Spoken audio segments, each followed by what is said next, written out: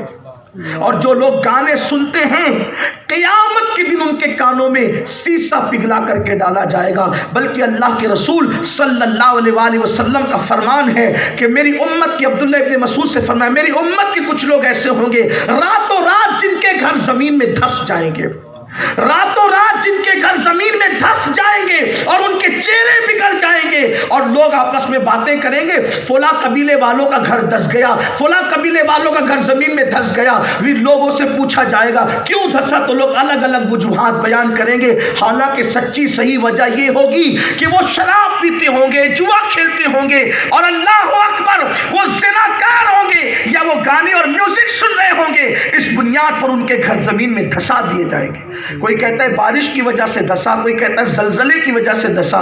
اللہ کے رسول علیہ السلام فرماتے ہیں جب تم اپنے گھروں میں بیٹھ کر یا شراب پیو گے یا میوزک سنو گے یا گانے سنو گے یا زنا کرو گے تو اللہ تمہارے گھروں کو زمین میں دھسا دے گا.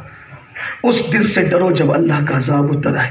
حالات دن بدن بدلتے جا رہے ہیں لیکن قوم اپنے آپ کو بدلنے کا نام نہیں لیتی. وہ کون سا گناہ ہے، کن کن گناہوں پہ گفتگو کی جائے. لوگ کہتے ہیں معاشرے کی اصلاح کریں، لیکن بڑی معذرت کے ساتھ سن کر کے معاشرہ نہیں بدل سکتا. میں چاہتا ہوں آپ بدلیں، آپ چاہتے ہیں میں بدلوں، ایک دوسرے کو ہم بدلنا چاہتے ہیں. لیکن یاد رکھیں جب تک ہم خود کو اپنے آپ کو بدلنا نہیں چاہیں گے اس وقت تک معاشرے میں انقلاب نہیں آئے گا. اللہ کے رسول علیہ السلام نے آج ہی کے شاید حالات کی خبر دی تھی. میرے آقا نے فرمایا کہ دین کی باتیں قریب قیامت لوگ رسمی طور پر کریں گے، عمل کرنے کے لیے نہیں کریں گے، دل بہلانے کے لیے دین کی باتیں کی جائے گی. مجھے خوشی ہے دین کی باتیں سننے کے لیے میرے اتنے بھائی جمع ہو گئے.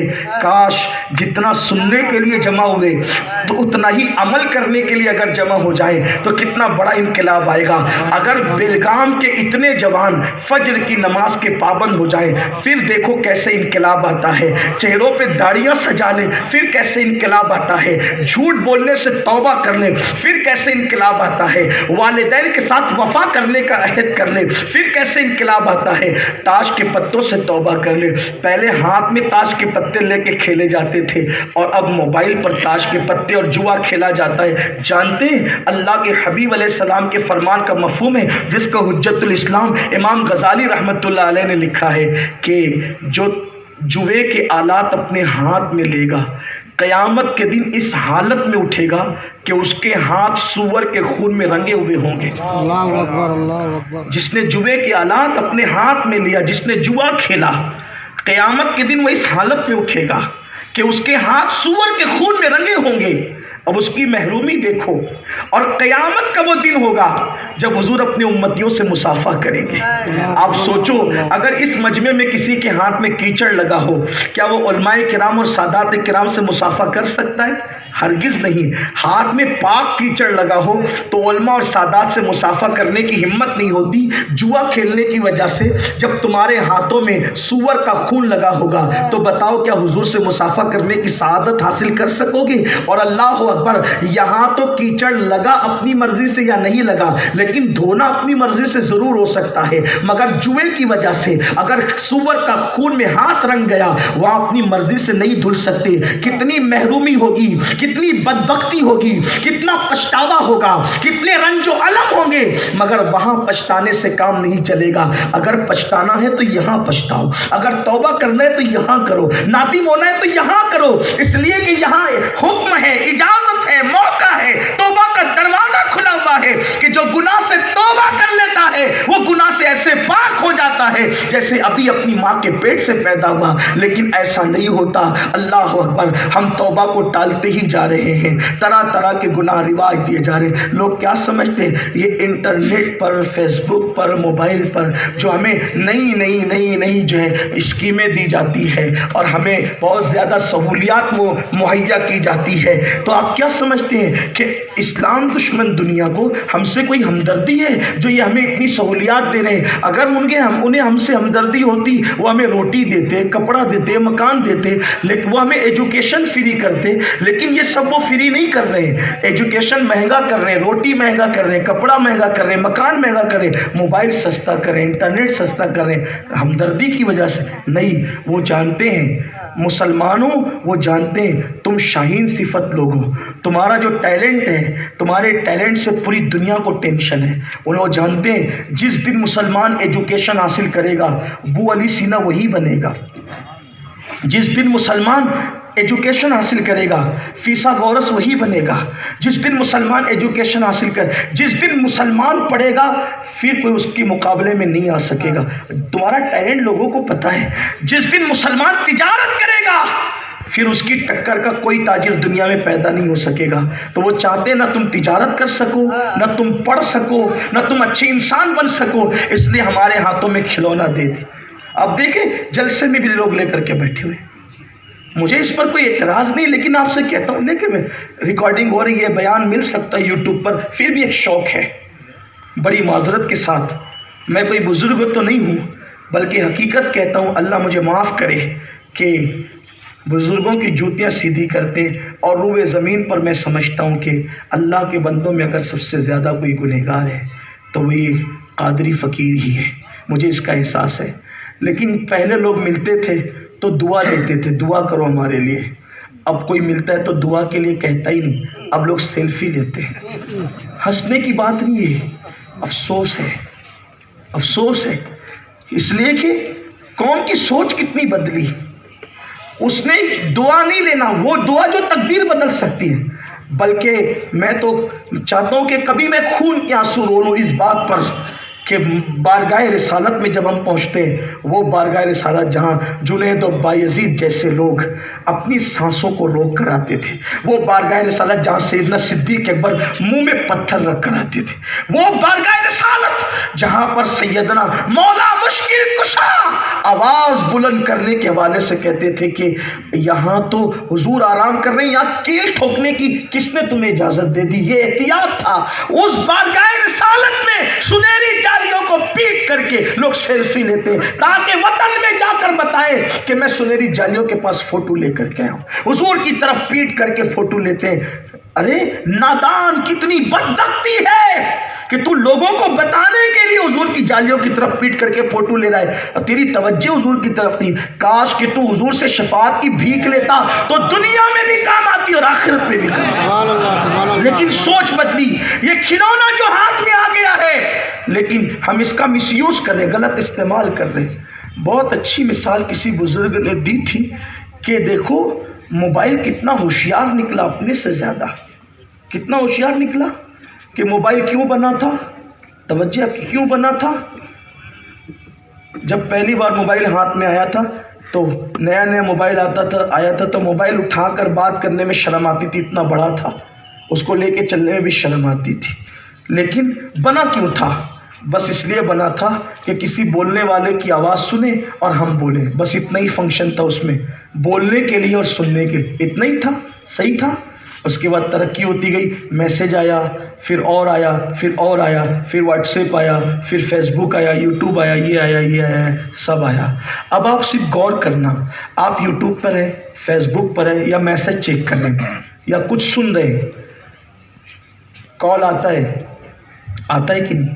یوٹیوب پر ہونے کے بعد بھی کال آتا ہے، فیس بک پہ ہونے کے بعد بھی کال آتا ہے، میسج پڑھنے کے بعد بھی کال، وہ سب کو ہٹا کر کال آتا ہے. آپ ریسیو کر کے بات کرتے پھر کٹ کرتے.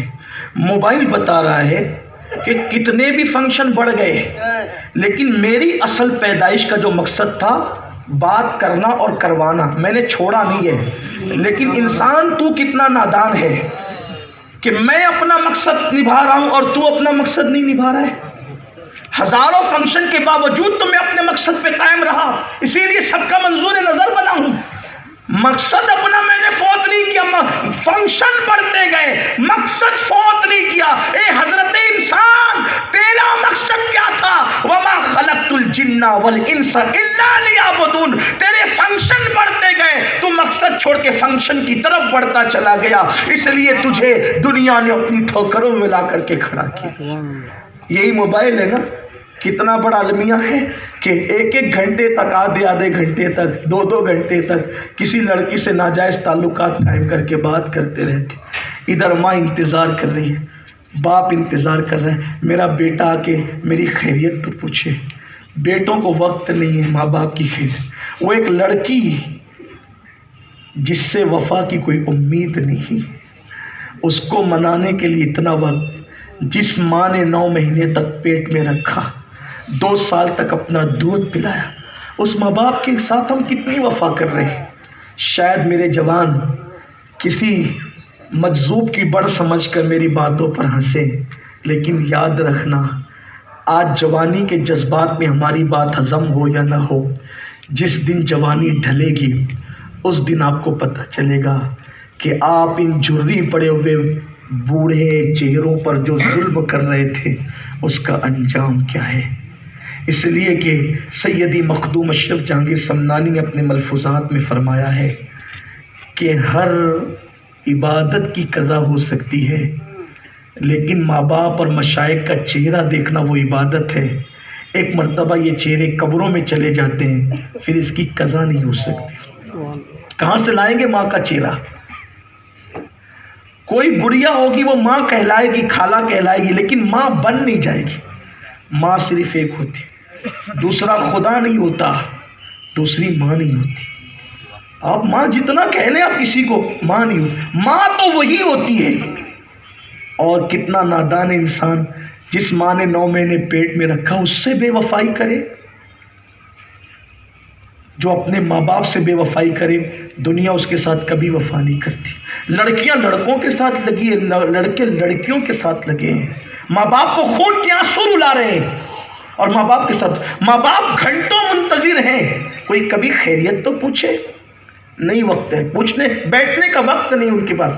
ذرا سوچو، جب ماں باپ کے پاس ایک بیٹا جا کر بیٹھ جاتا ہے تو اس وقت ماں باپ کا سینہ کتنا پھول جاتا ہے، وہ کتنے خوش ہو جاتے ہیں۔ یار دنیا کی بڑی سے بڑی گفٹ لے جا کر پیش کر دو، ان کو اتنی خوشی نہیں ہوتی جتنا ان کی اولاد کو اپنے پاس بیٹھا ہوا دیکھ کر خوشی ہوتی ہے، اور ہم ان کے پاس بیٹھنے کے لیے تیار نہیں۔ یاد رکھنا، یہ جھری پڑے ہوئے چہرے دیکھنے سے جو ثواب ملتا ہے، کسی خوبصورت چہرہ دیکھنے سے وہ ثواب نہیں ملتا۔ کسی بڑے سے بڑے خوبصورت کو دیکھ لو، وہ ثواب نہیں ملے گا جو ماں باپ کا چہرہ دیکھنے سے ملتا ہے۔ میرے سچے سچے صادق و مصدوق نبی نے فرمایا، جو ایک بار پیار سے ماں باپ کا چہرہ دیکھے اللہ اسے مقبول حج کا ثواب عطا فرماتا ہے، مقبول حج کا ثواب ملتا ہے، اور ہم اس کو لینے کے لیے تیار نہیں ہے، وہاں بیٹھنے کے لیے تیار نہیں ہے۔ بڑی معذرت کے ساتھ میری قوم کے جوانوں، پیروں کے پیچھے دوڑ رہے ہو، سیدوں کے پیچھے دوڑ رہے ہو، اماموں کے پیچھے دوڑ رہے ہو ہاتھ چومنے کے لیے۔ ہم ہاتھ چومنے کے مخالف نہیں ہے، ابو داؤد شریف سیاہ ستہ میں ہاتھ پیر چومنے کی روایتیں موجود ہے، جس کا یہاں وقت نہیں ہے، لیکن اتنا پوچھنا چاہتا ہوں، پیر کا ہاتھ چومنے کے لیے دوڑ پڑنے والوں، کبھی اپنے ماں باپ کے ہاتھ بھی تم نے چومے ہیں تو بتاؤ؟ اگر ماں باپ کے ہاتھ نہیں چومتے تو پیروں کے ہاتھ چومنا تمہیں قیامت میں کچھ کام نہیں آئے گا، اس لیے کہ یہاں تو ہزاروں کھڑے ہیں چومنے کے لیے، تمہارے ماں باپ کے لیے تو اکیلے تم ہو۔ کسی جگہ پر باہر نکڑ پر باپ کے ہاتھ چوم کے دیکھو، باپ کی آنکھیں کیسے چمک اٹھے گی، لوگوں کو بتائے گا دیکھو میرا بیٹا میرے ہاتھ چومتا ہے۔ لیکن ہم نے ان کے ہاتھ چومے کب؟ یہاں نظریں پیش کرتے ہو، کبھی اپنے ماں باپ کو بھی نظر پیش کی ہے؟ کبھی پیش کی انہیں نظر؟ ہمارا دین، اصل دین کتابوں میں مقید ہے اور اصل دیندار قبروں میں مقید ہے۔ اب ہم نمائشیں کرنے لگے ہیں، غلط ہے، مسلمان مارا گیا، وہ ایک تصویر تھی جو مٹا دی گئی۔ شاید اب ہم مسلمان بننے کی بجائے تصویر مسلم بننے لگے ہیں۔ باپ کی بات آئی ہے تو مجھے ایک بات یاد آ گئی یہاں پر ماں باپ کی بات آئی تو ایک بات یاد آ گئی، کاش کہ میرے جوان اس کو اپنے دل میں بسا لیں۔ یاد رکھنا کسی کی دعا کی گارنٹی نہیں ہے کہ نکلے گی اور قبول ہوگی، اللہ چاہے قبول کرے چاہے رد کر دے، لیکن تنہا ماں باپ ہیں جن کی دعا کی گارنٹی دی گئی ہے کہ جب یہ کریں گے تو قبول ہی ہوگی۔ ہر ایک کی دعا میں ریا ہو سکتی ہے، ماں باپ کی دعا میں اولاد کے لیے کبھی ریا نہیں ہو سکتی، وہ محبت ہی رہتی، وہ بے لوث محبت ہے، اس محبت کا کوئی صلہ نہیں مانگتے، وہ کبھی صلہ نہیں مانگتے، وہ محبت ہی ایسی چیز ہے۔ لیکن اس بے لوث محبت کو ہم نے کبھی محسوس نہیں کیا، جوانی کے زوم میں، گناہوں کے زوم میں، دین سے دوری کے زوم میں کبھی ہم نے اس کو محسوس نہیں کیا۔ بلکہ ماں کی ممتا کیا ہوتی ہے۔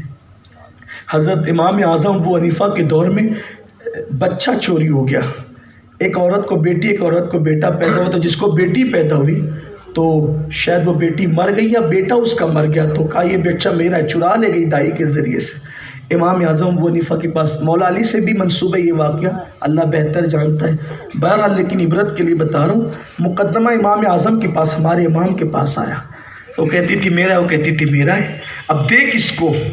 امام اعظم نے کہا ایک کام کرو، دونوں اس پر دعویٰ کر رہے ہیں اور ثبوت دونوں کے پاس نہیں ہے، تو بہتر طریقہ یہ ہے کہ اگر ایک چیز پہ دو کا دعویٰ اور ثبوت نہ ہو تو اس کے ٹکڑے کر کے دونوں کو آدھا آدھا دے دو، کہ تلوار لاؤ اس بچے کے ٹکڑے کرو، دو، آدھا اس کو دو آدھا اس کو دو۔ تو جو ماں نہیں تھی اس پر کوئی احساس نہیں ہوا اس جملے کا، لیکن جو ماں تھی اس نے کہا امام میں معافی مانگتی ہوں، میں نے جھوٹ بولا تھا، میں آپ سے معافی مانگتی ہوں، میں نے جھوٹ بولا تھا، یہ بچہ میرا نہیں ہے، یہ بچہ اسی کو دے دیا جائے۔ امام اعظم نے کہا تھا بچہ تیرا ہی ہے، اس لیے کہ تو بچے سے دور ہونا تو گوارا کر رہی ہے لیکن بچے کو مرتا دیکھنا گوارا نہیں کر رہی، اسی کو ممتا کہتے ہیں، اسی کو۔ اور یاد رکھنا ماں کے سینے میں قدرت نے جو دل دیا ہے وہ دل کسی اور کو اللہ نے نہیں دیا ہے۔ کوئی کتنا بھی بڑا نیک انسان اگر آپ سے آگے کہے کہ میں تیری ماں سے زیادہ تجھ سے پیار کرتا ہوں، وہ جھوٹ بول رہا ہے، کوئی ماں سے زیادہ کسی سے پیار نہیں کر سکتا۔ لیکن آج جوانی کے غرور نے تمہیں تمہارے ماں باپ سے دور کر دیا ہے۔ جس دن یہ چہرے مر کر قبروں میں چلے جائیں گے اس دن تمہیں ماں کی یاد آئے گی، باپ کی یاد آئے گی، ارے میں اور تم کیا، میں اور تم کیا، مالک جنت، مالک کوثر، کائنات کا مالک، قدرت نے جسے پوری کائنات کا مالک بنایا، خالق کل نے آپ کو مالک کل بنا دیا۔ میرے امام نے کہا ہے خالق کل نے آپ کو مالک کل بنا دیا، دونوں جہاں ہیں آپ کے قبضہ و اختیار۔ سر درد کرتا ہے تو قدرت معراج پہ بلاتی ہے، دشمن صدمے دیتے تو قرآن کی آیتیں تسلی کے لیے اترتی ہے، دشمن بے ادبی کرتے تو جواب قدرت دیتی ہے، چادر اوڑھ لیتے تو اس پہ بھی قرآن آتا ہے، چل پڑتے تو اس پہ بھی قرآن آتا ہے، غصہ کر لیتے تو اس پہ بھی قرآن آتا ہے۔ مصطفیٰ جان رحمت کی شان یہ ہے کہ میرے نبی نے اگر غصہ کر لیا ہے تو اس پر بھی قرآن آ گیا ہے۔ یہاں وہ چیزیں ذکر کرنے کا وقت نہیں ہے، عنوان میرا وہ نہیں ہے، یہ شان ہے کہ سب خدا کی رضا چاہتے ہیں اور اس محبوب کی رضا خدا چاہتا ہے۔ وَلَا سَوْفَ يُعْطِيكَ رَبُّكَ فَتَرْضَىٰ، حبیب آپ کا رب آپ کو اتنا عطا کرے گا کہ آپ راضی ہو جائیں گے۔ خدا کی رضا چاہتے ہیں تو عالم، خدا چاہتا ہے رضائے محمد۔ موسیٰ جیسے نبی کو ان کی محبت کی دعوت دی جاتی ہے کہ موسیٰ اگر تو میری رضا چاہتا ہے تو میرے محبوب سے محبت کر۔ عیسیٰ جیسے پیغمبر کو ان کی محبت کی دعوت دی جاتی، ابراہیم خلیل ان کو مانگ کر لیتے کہ اللہ مجھے ان کا دادا بنا دے۔ یہ شان مصطفیٰ جان رحمت ہے، یعنی جس کے پاس کوئی کمی نہیں ہے۔ کس چیز کی کمی ہے؟ مولا تیری گلی میں، دنیا تیری گلی میں، عقبہ تیری گلی۔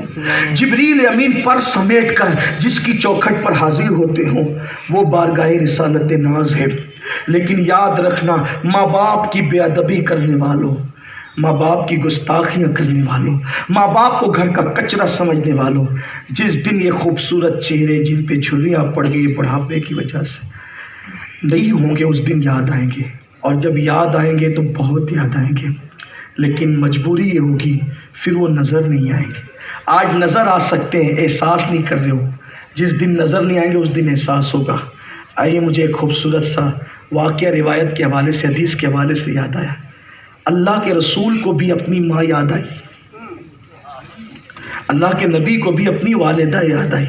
میں اس ماں پر قربان جس ماں کو اللہ کا نبی یاد کرے، جس کی شان میں قرآن نازل ہوتا ہے، وہ اگر اپنی ماں کو یاد کرے تو ماں کا مرتبہ کیا ہے، ہائے ہائے ماں کی شان کیا ہے۔ ایک مرتبہ مسجد نبوی میں مغرب کی نماز کے بعد اللہ کے رسول ایک کونے میں جلوگر ہیں، صحابہ اپنے اپنے کاموں میں مصروف ہیں مسجد ہی کے اندر، لیکن صحابہ کی عادت تھی وہ نماز میں ہو تو بھی حضور کو دیکھتے تھے اور نماز کے باہر ہو تو بھی حضور کو دیکھتے تھے۔ یہ نماز میں نبی کا خیال آنا، بدعت اور شرک کے معاملات جو ہے وہ بہت بعد میں آئے ہیں۔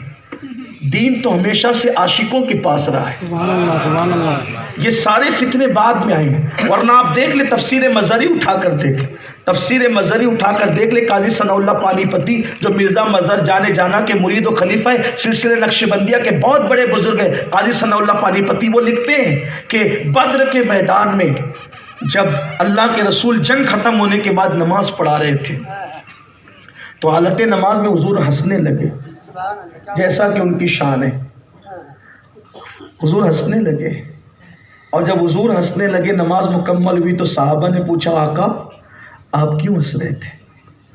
بھئی جو پیچھے نماز پڑھ رہا ہوں آگے امام کیا کر رہے اسے کیا خبر؟ سبحان اللہ۔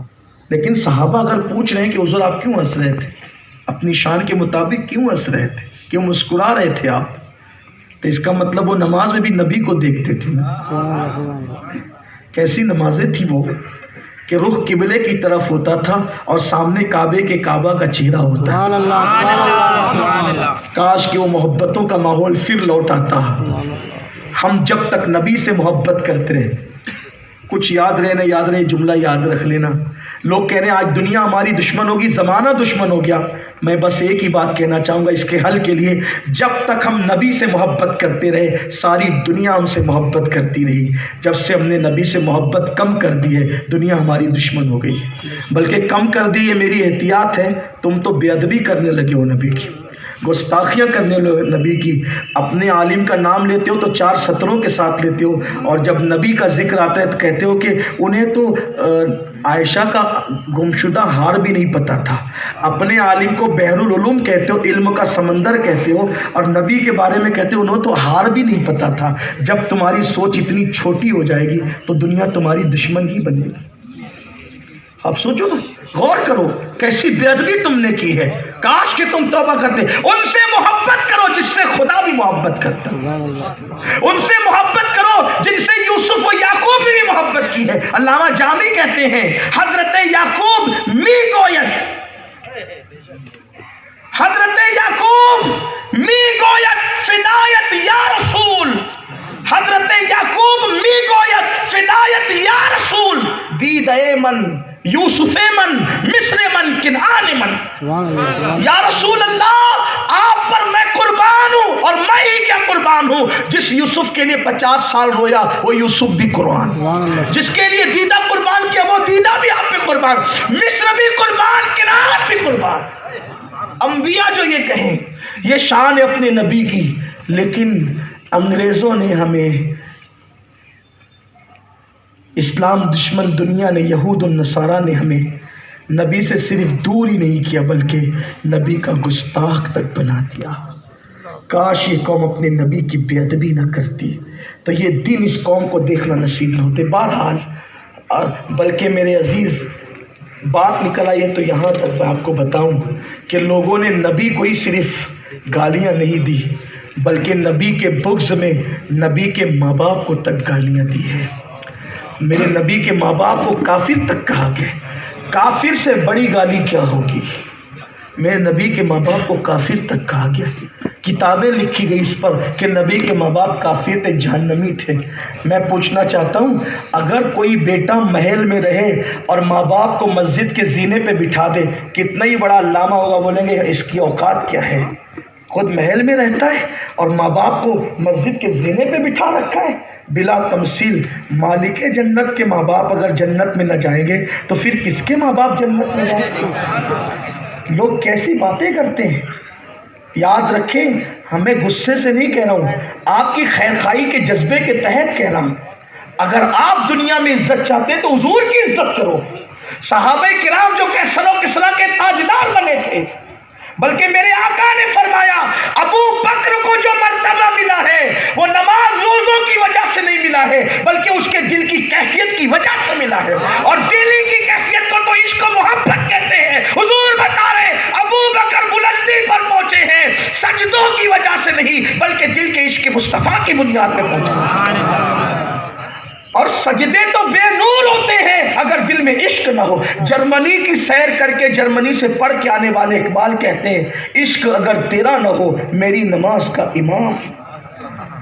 مولوی کہتا تو شاید کہتے کہ تعصب سے کہہ رہا ہے، یہ مسٹر کی بات بھی سن لے، ڈاکٹر کی بات بھی سن لے. عشق اگر تیرا نہ ہو میری نماز کا امام، میرے رکوع بھی حجاب، میرے سجود بھی حجاب. اقبال کہہ رہے ہیں پتا چلا مومن چاہے ڈاکٹر ہو چاہے عالم ہو بولی ایک ہی ہوگی، اور کافر چاہے جاہل ہو چاہے عالم بن جائے اس کی بھی بولی ایک ہی ہوگی. کفر کی بھی بولی ایک ہے، ایمان کی بھی بولی ایک ہے.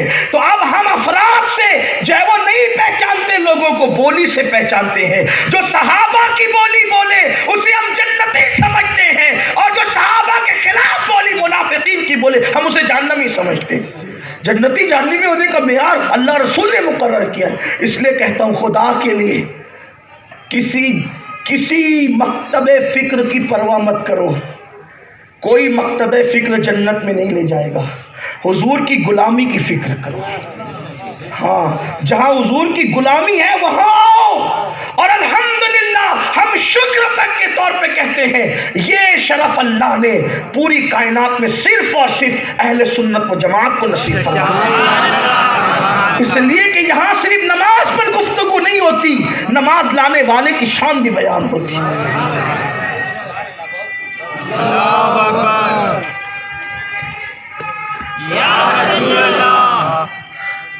تو دوسری بات نکل آئی، بہت دیر جو ہے ہو چکی ہے، مجھے بھی آگے سفر کرنا، پھر واپس جو ہے وہ کل ہبلی میں اجتماع ہے، گلبرگہ شریف میں بیان کرنے کے بعد واپس مجھے پھر شام تک ہبلی آنا ہے. آپ سب کو بھی دعوت دیتا ہوں، بہت بڑا اجتماع ہبلی میں ہو رہا ہے اہل سنت و جماعت کا، عاشقان رسول کا، اور بڑے بڑے علماء اور خطبہ آ رہے ہیں. حضور مفکر اسلام خطیب اعظم علامہ قمرزمان خان صاحب قبلہ اعظمی برطانیہ سے تشریف لا رہے ہیں. حضور قبلہ امیر سنی دعوت اسلامی علامہ شاکر علی نوری صاحب قبلہ، اور بھی دیگر علماء مشائخ سادات ہوں گے. آپ سے گزارش ہے کہ آپ بھی آئیں، کبھی اس اجتماع میں شریک ہو، تصور مدینہ کی دعا کی لذتیں کبھی حاصل کریں.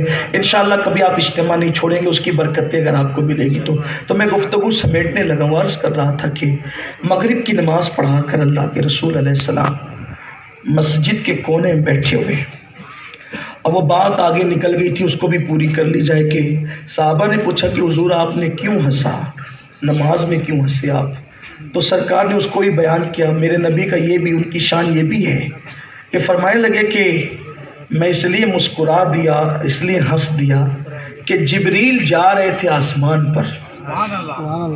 کون جا رہے تھے؟ جبریل. آئے کیوں تھے؟ حضور علیہ السلام کے صحابہ کی مدد کے لیے کافروں سے لڑنے آئے تھے. پتہ چلا جن فرشتوں کو لڑنے سے سخت نفرت تھی وہ بھی لڑائی کرنے آ گئے.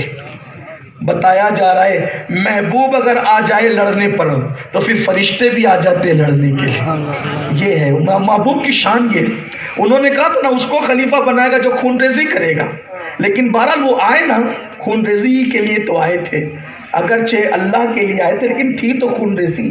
تو بتایا جا رہا ہے عبادت اور کس چیز کا نام ہے پیارے؟ تو جو کرے اسی کو عبادت کہتے. اگر تو بیٹھ کر سبحان اللہ پڑھے تو پھر فرشتے بھی سبحان اللہ پڑھتے ہیں، اور اگر تو غصے میں تلوار لے کر آ جائے اللہ کی محبت میں تو پھر فرشتوں کو بھی آنا پڑتا ہے. پھر تو کہا جبریل کو بھیجا تھا فرشتوں کے ساتھ، ہزاروں فرشتوں کے ساتھ. ابھی بھی بدر میں جبل ملائکہ موجود ہے جہاں فرشتے اترے تھے. تو آئے تو تھے اللہ کے حکم سے آئے تھے، لیکن جبریل جب کام پورا کر کے جانے لگے تو اللہ نے پوچھا، جب جبریل نے دستک دی آسمانوں کے دروازے پر تو اللہ نے فرمایا پوچھو اس جبریل سے کہ تم جو آ رہے ہو تو میرے محبوب سے اجازت لے کے آ رہے ہو کہ ایسے ہی آ رہے ہو؟ سبحان اللہ. اللہ پوچھ رہا ہے. بھئی سارے اختیارات تو اللہ کے ہاتھ میں، اور بے شک اللہ کے ہاتھ میں، لیکن محبوب کی شان کیسے بیان کرتا ہے. ایک بات آپ سے کہتا ہوں، کام کرنے کے لیے اجازت کی ضرورت ہے، کام کرنے کے بعد، پورا کرنے کے بعد واپسی کے لیے اجازت کی ضرورت نہیں ہے. جیسے آپ گھر سے نکلے جلسے میں آنے کے لیے تو آپ نے امی سے پوچھا، ابا سے پوچھا، بھیا سے پوچھا جلسے میں جاؤں، امین القادری آ رہا ہے؟ ہاں بیٹے جاؤ. لیکن جلسہ ہو گیا پھر فون کریں گے گھر آؤں کہ نہیں آؤں؟ بولیے بھائی، گھر سے جانے کے لیے اجازت کی ضرورت ہوتی ہے، گھر آنے کے لیے اجازت کی ضرورت. بھائی کام پورا ہو گیا تو آدمی گھر ہی تو آئے گا. تو جیسے تمہارے گھر ہیں محلے میں، دلی میں، گلی میں، ویسے جبریل کا بھی گھر ہے سدرۃ المنتہا پر. تو اللہ نے کہا جا، محبوب اتر آیا ہے میدان میں، تو بھی اتر جا میدان میں. آج تیری عبادت سدرہ پر نہیں، آج تیری عبادت بدر کے ریگزاروں پر ہے، کیونکہ محبوب جو بدر میں آ گیا ہے.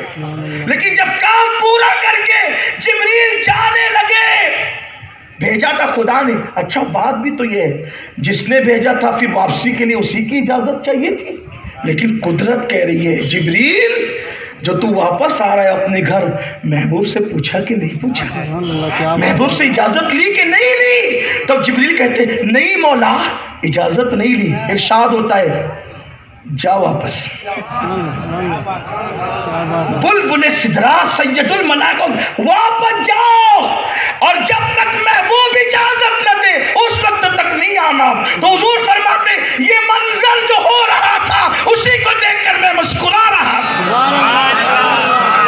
یہ اپنے نبی سب سے اولا وہ اعلیٰ ہمارا نبی، سب سے بالا وہ اعلیٰ ہمارا نبی، اپنے مولا کا پیارا ہمارا نبی، دونوں عالم کا دولہ ہمارا نبی، خلق سے اولیاء، اولیاء سے رسول، اور رسولوں سے اعلیٰ ہمارا نبی. حسن کھاتا ہے جس کے نمک کی قسم، وہ ملی ہے دلارا ہمارا نبی. کون دیتا ہے دینے کو منہ چاہیے، دینے والا ہے سچا ہمارا نبی. جس نے ٹکڑے کیے ہیں کمر کے وہ ہے نور وحدت کا ٹکڑا ہمارا نبی. کیا شان والے رسول ہیں کہ جبریل کو کہا جاتا ہے اللہ کہہ رہا ہے. اچھا یہ نہیں کہا کہ جبریل تو نے مجھ سے پوچھ لیا ہوتا ہے. اچھا ٹھیک ہے نہیں پوچھا تو اب پوچھ لے. قدرت یہ نہیں کہ نہیں مجھ سے پوچھ لے، نہیں، اس لیے کہ وہ تو چاہتا ہے نا کہ محبوب کی شان بیان ہے.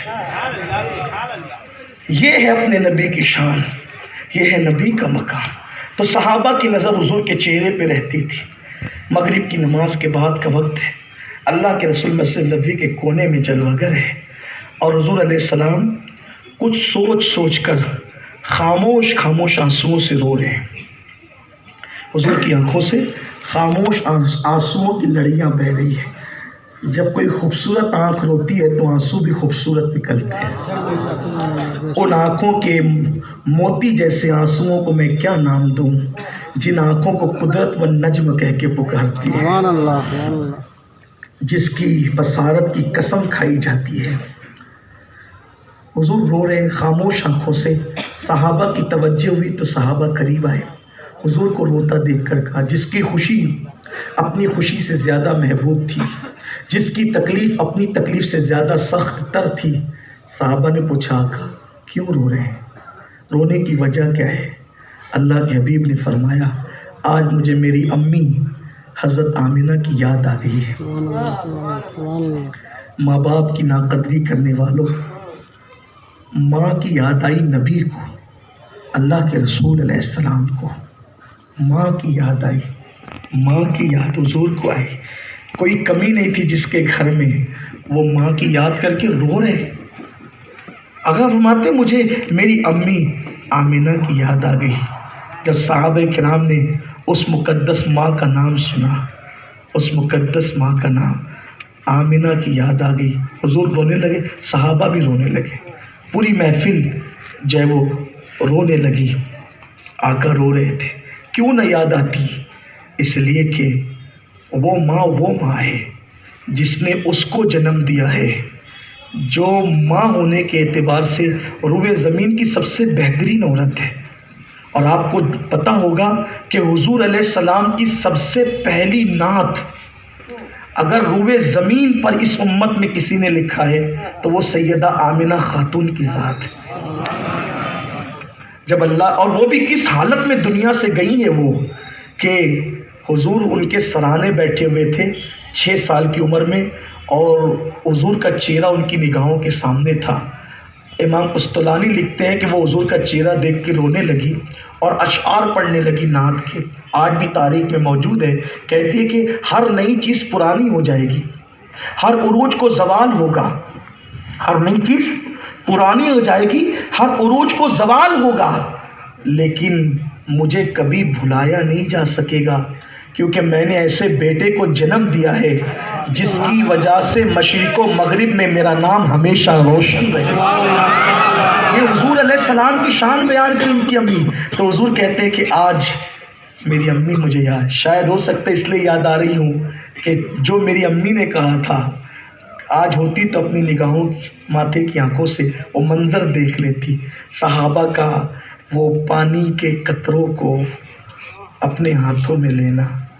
بلا تمثیل کہہ رہا ہوں، جب بھی کوئی ماں کا بیٹا عروج اور ترقی پاتا ہے تو وہ تمنا کرتا ہے کہ میری عزت میری ماں بھی دیکھتی، میری دولت میری ماں بھی دیکھتی، ہوتا ہے نا، ایسا ہوتا ہے، اور ماں بیٹے کی عزت دیکھ کے بہت خوش ہوتی ہے۔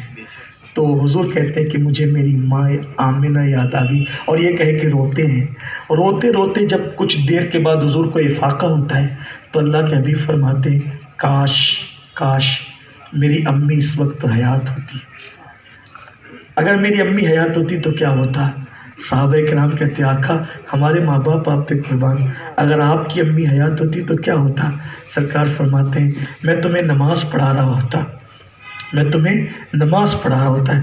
میری قوم کے جوانوں ان جملوں پہ توجہ کرنا، امام ابن جریر طبری لکھتے ہیں میں تمہیں نماز پڑھا رہا ہوتا اور میری امی کو میری ضرورت پڑتی اور وہ مجھے پکارتی محمد ادھر آؤ، محمد روحی فدس۔ حالانکہ کوئی حضور کو ایسے پکار نہیں سکتا، لیکن حضور تمنا کرے کاش میری امی حیات ہوتی اور وہ مجھے پکارتی محمد ادھر آؤ، تو سرکار فرماتے میں نماز چھوڑ دیتا، میں نماز چھوڑ دیتا اور نماز چھوڑ کر لبیک کہتے ہوئے اپنی ماں کی بارگاہ میں حاضر ہو جاتا۔ یہ ہے ماں کی شان، یہ ماں کا مرتبہ، اور ان ماؤں کے ساتھ ہم کیا سلوک کر رہے ہیں۔ ابھی ایک ویڈیو چل رہی ہے، واٹس ایپ پر چل رہی ہے کہ علی گڑھ کے ایک میاں بیوی نے، میرے پاس ابھی 2-3 دن پہلے ہی آئی کہ علی گڑھ کے ایک میاں بیوی نے جو ہے پلان بنایا کہ ان کو کہیں گھومنے جانا ہے، ماں بیچ میں رکاوٹ بن رہی تھی، بوڑھی ماں کو 70 سال کے اوپر کی عمر تھی، تالا لگا کر دونوں میاں بیوی نکل گئے۔ 10 دن تک وہ بوڑھی عورت اسی کمرے میں پڑی رہی۔ قدرت کا کرنا یہ کہ بیٹی کو یاد آئی کہ چلو ماں سے چل کے ملتے، آئی تو دیکھا کہ تالا لگا تھا، سوچا کہ یہ دونوں گئے تو ماں کہاں ہے، تو پھر خیال آیا کہ چلو تالا کھولتے، محلے والوں کو ساتھ میں لے کے تالا کھولا تو بڑی بھی بیچاری 10 دن سے بھوکی پیاسی بیٹھی تھی، لیکن حالت تو خراب تھی اس کی، مگر قدرت نے اس کو بچایا۔ یہ صورت حال ہے ماں باپ کے حوالے سے۔ آپ مجھے بتائیں، اللہ کے رسول علیہ السلام نے فرمایا جس کے ماں باپ اس سے ناراض ہوں، اگر وہ شہید بھی ہو جائے تو بھی اللہ اس کو جنت نہیں دے گا۔ ناراض، شہادت کے بعد بھی جنت نہیں ملے گی، لیکن چونکہ ماں باپ ناراض تھے اور شہید ہوا تھا تو شہادت کی وجہ سے بھی جنت نہیں ملے گی، مگر چونکہ شہید ہوا ہے تو جہنم میں بھی نہیں جائے گا۔ جنت اور جہنم کے درمیان ایک مقام اعراف، وہاں اس کو رکھا جائے گا، اور جب تک ماں باپ راضی نہیں ہوں گے اس وقت تک اس کو جنت نہیں ملے گی۔ حضرت موسیٰ علیہ السلام کو نبوت کس راستے میں ملی؟ حضرت موسیٰ علیہ السلام کو نبوت پتہ ہے کس؟ شادی ہونے کے بعد ماں کا گھر چھوڑ کے سسرال میں جا کے بسنے والوں، اپنی بیویوں کو لے کر علیحدہ رہنے والوں اور ماں باپ کو مرنے پہ مجبور کر دینے والوں، حضرت موسیٰ سے پوچھو ماں کی زیارت کا مقام کیا ہے۔ جب حضرت موسیٰ علیہ السلام کے سے ایک شخص قتل ہو گیا اور فرعون نے آپ کی کا جو معاذ اللہ گرفتاری کا وارنٹ نکال دیا، تو حضرت موسیٰ علیہ السلام جو ہے وہ نکل کر چلے گئے. کوئی منزل نہیں تھی, کوئی عطا پتہ نہیں تھا, کچھ نہیں تھا. چلے گئے, چلتے گئے مدین پہنچ گئے. قدرت نے پہنچا دیا. دیکھا کہ وہاں کچھ لوگ پانی بھر رہے ہیں, 2 لڑکیاں چپ چاپ کھڑی ہیں اپنے جانوروں کو پانی پلانے کے انتظار میں. جو پیچھے سے آتا ہے بھر بھر کے چلا جاتا ہے, جانوروں کو پانی پلا کے چلا جاتا ہے. یہ اٹھ کے گئے, جلالی تو تھے, اٹھ کے گئے, تم لوگ کیوں پانی نہیں پلاتی اپنے جانوروں کو؟ تو دونوں لڑکیوں نے چہرہ چھپا کے کہا, ہمیں مردوں کے بیچ میں گھسنے میں شرم آتی ہے. آپ نے پانی نکالا, پلوایا, جانوروں کو کہا جاؤ. تو اور لڑکیوں نے کہا, دونوں نے, ہمارا باپ بہت بڑا بزرگ ہے, پیغمبر ہے, ہم آل نبی ہیں, اس لیے ہم حیا کرتے ہیں مردوں میں گھسنے کے لیے. چلی گئی. حضرت موسیٰ علیہ السلام درخت کے نیچے بیٹھے رہے. پھر اس کے بعد تھوڑی دیر کے بعد چھوٹی بیٹی آئی, ابو بلا رہے ہیں آپ کو. جب انہوں نے جا کے بہت تعریف کی دونوں شہزادیوں نے, تو بلائے گئے. اور پھر حضرت شعیب علیہ السلام نے حضرت موسیٰ علیہ السلام کو دیکھا تو جان گئے کہ ہیرا ہے ہیرا. اس لیے کہ دیکھنے والے تو جوہر کو پہچان لیتا ہے. کہا کہ 10 سال رہو گے میرے یہاں, اگر 10 سال رہو گے, میری بکریاں چراؤ گے, تو اپنی بیٹی کا نکاح تمہارے ساتھ کر دیتا ہوں. ساری داستان بتائی. یہ ہو گیا, مصر چھوڑ کر آ گیا, نکاح ہو گیا. بکریاں چراتے 8 سال یا 9 سال بیتے. تو حضرت شعیب علیہ السلام سے موسیٰ علیہ السلام نے کہا, مجھے میری امی کی یاد آ رہی ہے. جو پلٹے نا حضرت موسیٰ, کس لیے پلٹے؟ لوگوں کو ماں کا گھر چھوڑ کے سسرال سوچتا ہے. اللہ کے پیغمبر کو, حالانکہ اس وقت تک ابھی نبوت نہیں ملی تھی, اور ان کا سسرال کیا تھا؟ وہ نبی تھے. شعیب علیہ السلام اللہ کے پیغمبر تھے. نبی کے گھر میں کہتے ہیں, مجھے میری ماں کی یاد آ رہی ہے, اب میں مدین میں نہیں رہوں گا, میں اپنی ماں سے ملنے جاؤں گا. اور پیغمبر کب رکاوٹ بنتا ہے ماں سے ملنے میں؟ حضرت شعیب علیہ السلام نے کہا ٹھیک ہے, جاؤ اپنی ماں سے ملاقات کے لیے. تو حضرت موسیٰ علیہ السلام کا تو معاذ اللہ مصر میں وہاں تو گرفتاری کے ماحول تھے, لیکن اس ماحول میں بھی جب 8-9 سال گزرنے کے بعد امی کی یاد آئی, تو سارے خطرات کے باوجود بھی موسیٰ علیہ السلام نے فیصلہ کیا, جو ہوگا دیکھا جائے گا, میں تو ماں کی زیارت کر کے رہوں گا. اور حضرت موسیٰ علیہ السلام اپنی بیوی حضرت صفورہ کو لے کے نکلے ماں کی زیارت کے لیے. اللہ نے اسی سفر میں حضرت موسیٰ کو نبوت عطا فرمائی. یہ ہے ماں کی زیارت کا سفر. ماں کی زیارت کے سفر کی برکت یہ ہے. اب یہاں یہ بھی بتا دوں, جب ماں کی زیارت کے سفر کی برکتیں یہ ہے, تو جس کے صدقے میں ماں بنی ہے, اس نبی کے مزار کی زیارت کے سفر کا حال کیا؟ یہ بھی تو بڑی بات ہے. جو بھی عبادت کرو ثواب ملتا ہے, لیکن مزار رسول کی زیارت کے لیے نکلو تو شفاعت نصیب ہوتی ہے. ثواب والے پھنس سکتے ہیں, شفاعت والے کبھی نہیں پھنس سکتے. یہ خاص بات ہے. تو میرے پیارے آقا صلی اللہ علیہ وآلہ وسلم کے پیارے دیوانوں, میری گزارش ہے, آؤ نیکیوں کی طرف آؤ, گناہوں سے توبہ کرو, اپنے ماں باپ کے ساتھ اس میں سلوک کرو. اس لیے کہ جب بندہ گناہ سے توبہ کر لیتا ہے تو وہ ایسا گناہوں سے پاک ہو جاتا ہے جیسے اس نے گناہ کیا ہی نہیں. بس بات مکمل کرتے ہوئے, اس لیے کہ جو ٹائم ہمیں ملا تھا وہ ٹائم مکمل ہو گیا ہے, ٹائم ختم ہو گیا ہے, اور پرمیشن ختم ہو گیا ہے. تو بس ایک آخری بات عرض کر کے میں اپنی بات ختم کر دوں. جس بندے نے بھی اللہ کی بارگاہ میں صدق دل سے توبہ کیا, اللہ نے اس کو معاف کیا. بس اسی پہ بات مکمل ہوگی. یاد رکھیے, توبہ کیجیے. آج بھی حالات جو بھی ہے وہ بدل جائیں گے, توبہ کیجیے, کیونکہ اللہ ہم سے اتنا پیار کرتا ہے, اتنا پیار کرتا ہے. 70 ماؤں سے زیادہ, ابھی ماں کی بات ہو رہی تھی نا, 70 ماؤں سے زیادہ اللہ اپنے بندوں سے پیار کرتا ہے. اتنا پیار کوئی نہیں کرتا ہم سے, لیکن ہم سب کی طرف جھکتے, رب کی طرف نہیں جھکتے. ایک روایت پڑھتا ہوں, بات مکمل ہوتی ہے. کاش کہ ہم توبہ کر لیں اللہ کی بارگاہ میں. ایک دن کچھ لوگ حضرت موسیٰ علیہ السلام کے پاس آئے, اور آنے کے بعد کہنے لگے, اے اللہ کے کلیم, بارش بند ہو گئی ہے, دعا کریں بارش ہو. اللہ کے کلیم نے کہا ٹھیک ہے, سب لوگ جمع ہو جاؤ, ہم دعا کریں گے, بارش ہوگی. 70,000 کا مجمع اکٹھا ہو گیا.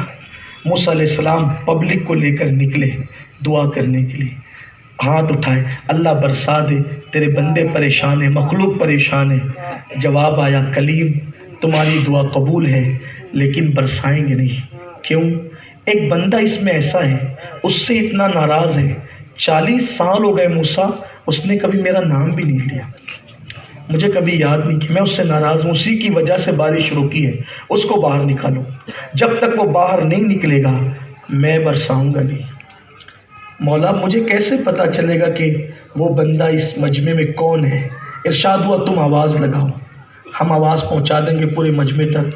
موسیٰ علیہ السلام نے آواز لگائی، اے وہ بندے جس نے 40 سال سے اللہ کا نام تک نہیں لیا، باہر نکل، تیری وجہ سے بارش رکی ہے۔ اب اتنا بڑا مجمع، اس میں اگر بات یہ کہی جائے بھئی کون ہے جو اپنی ماں سے لڑ کے آیا ہے، مجمع سے باہر نکل، سب لوگ بالکل مطمئن رہیں گے، جو لڑ کے آیا ہے ٹینشن اس کو ہوگا کہ بات مجھ سے کہی جائے، ہے نا؟ ایسے ہی ہوگا نا، ایسے ہی۔ وہ کون ہے جس شخص نے آج کسی کا لقمہ چھین کر حرام کھا لیا، سب مطمئن رہیں گے، جس نے چھین کے کھایا ہوگا اس کو ٹینشن ہوگا۔ ایسے ہی ہوا، یہ نفسیات ہے۔ جب کہا کہ اے وہ بندے جس نے 40 سال سے اللہ کا نام تک نہیں لیا، نکل تیری وجہ سے بارش شروع گئی ہے، وہ بندہ ادھر ادھر دیکھا، سب مطمئن تھے، سمجھ گیا کہ میں ہی ہوں، اور 40 سال سے صحیح میں نے اللہ کا نام نہیں لیا۔ ہوشیار تھا، گناہگار تھا مگر ہوشیار تھا۔ اس نے ادھر ادھر دیکھا، سوچا کہ کوئی نہیں ہے، وہ تو میں ہی ہوں۔ اس نے اپنی چادر لی اور چادر سر پہ ڈالی اور چہرہ چھپا لیا، اور چہرہ چھپا کے کہتے اللہ اگر تو اس مجمع میں مجھے ذلیل کر دے گا تو تیرا کوئی فائدہ تو نہیں ہے، تو فائدے سے پاک ہے، اور اگر تو مجھے بخش دے گا تیرا کوئی نقصان تو نہیں، تو نقصان سے بھی پاک ہے۔ مولا آج مجھے احساس ہو گیا کہ میں نے بہت برا کیا، 40 سال تک میں نے تیرا نام تک نہیں لیا، مولا مگر تجھ سے وعدہ کرتا ہوں مجھے بچا لے، نکلوں گا تو مار ڈالیں گے، ذلیل کریں گے، مولا اگر آج تو نے مجھے بخش دیا، معاف کر دیا، وعدہ کرتا ہوں ایک قدم بھی تیری مرضی کے خلاف نہیں اٹھاؤں گا۔ بات دل سے نکلی تھی اور آنسو چہرے پر، گالوں پر آ کر رکے تھے، کالی کالی گھٹائیں چھا گئی اور ایسا برسا کہ جل تھل ہو گیا۔ حضرت موسیٰ کلیم نے کہا مولا کوئی نکلا بھی نہیں اور برس گیا۔ ارشاد ہوا موسیٰ جس کی وجہ سے روکا تھا اسی کے صدقے میں برسایا، جس کی وجہ سے روکا تھا اسی کے صدقے میں برسایا۔ مولا مردود چند لمحات میں محبوب کیسے ہو گیا؟ موسیٰ توبہ کر لی نا، اس نے توبہ کر لی تو مردود محبوب ہو گیا۔ اب سنو کتنا پیار کرتا ہے۔ حضرت موسیٰ کلیم نے کہا اللہ بتانا وہ کون ہے؟ ہائے ہائے، دیکھو تو اس کا پیار تو دیکھو، اس کی محبتیں تو دیکھو، مولا بتانا وہ کون ہے؟ ارشاد ہوتا ہے موسیٰ نہیں بتائیں گے۔ کیوں؟ موسیٰ جب وہ گنہگار تھا، پاپی تھا، نام بھی میرا نہیں لے رہا تھا، تب میں نے پردے ڈال رکھے تھے، اب تو توبہ کر کے محبوب ہو گیا ہے، اب بتا کر اس کو ذلیل کیسے کر دوں؟ یہ محبت اس کی۔ تو آؤ اس کی بارگاہ میں سچی توبہ کرو، اس کی رحمتوں کی بارش چھما چھم برسے گی، حالات بدلیں گے، بہاریں آئے گی، انقلاب آئے گا۔ اللہ ہم سب کو سچی توبہ کی توفیق عطا فرمائے۔ گفتگو کے درمیان اگر کوئی غلطی ہو تو اللہ معاف فرمائے۔ استغفر اللہ ربی من کل ذنب واتوب الیہ وما علینا الا البلاغ۔ السلام علیکم ورحمۃ اللہ وبرکاتہ۔